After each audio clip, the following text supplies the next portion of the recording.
यापर अन्य एक क्वेश्चन अच्छी 1/3 परिमेय संख्याटी को लघिष्ठ कृति न होइथिबा 100/Q1 P2/-102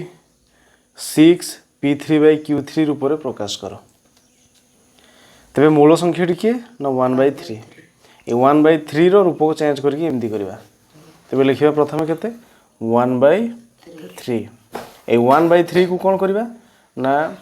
केते करवा ऊपर करवा 1/3 को ऊपर करवा 100 ताले तले Q1 केते हबो ऊपर कौन करवा ऊपर हेतिबो 100 ताले तले ए Q1 केते हेतिबो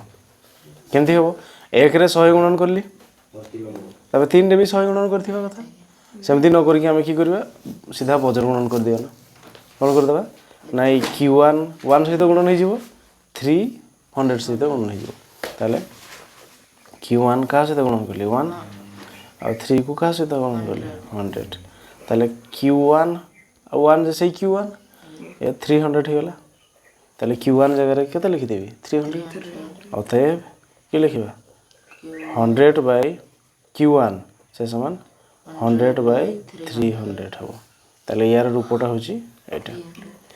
आउ गोटे कोन कहिची P2/-102 ताले से 1/3 रहिबो आउ के रहिबो ना P2/-102 एथिरे कोन करबा से बजर गणन कर दियो एटा एथि गणन करिवो एटा एथि गणन करिवो 3P2 से समान 1 * -102 केवल P2 से समान की करिवो -102 बाई केते रे 3 एथि बुझी हला तापर कोन करबा P2 एको ऑपरेशन करो 3 रे कटि जिवो केते हेला 3 * 3 = 9 12 312 -34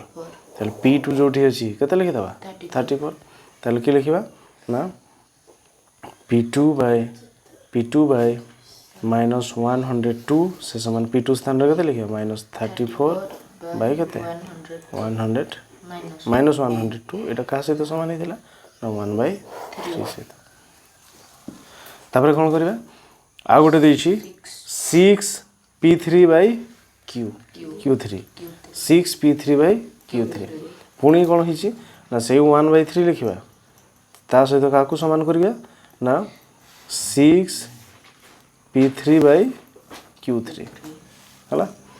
ताले कौन करिबा ना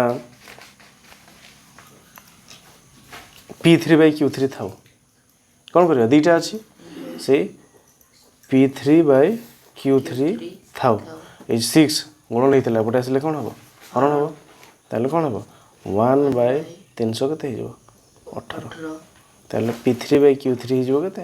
1/18 एदी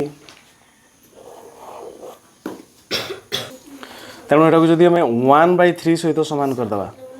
1/3 थाउ तापर केते लिखै देला 6 * P3/Q3 से समान 6 रहला P3/Q3 जे केते 1/18 एती हे जो आंसर।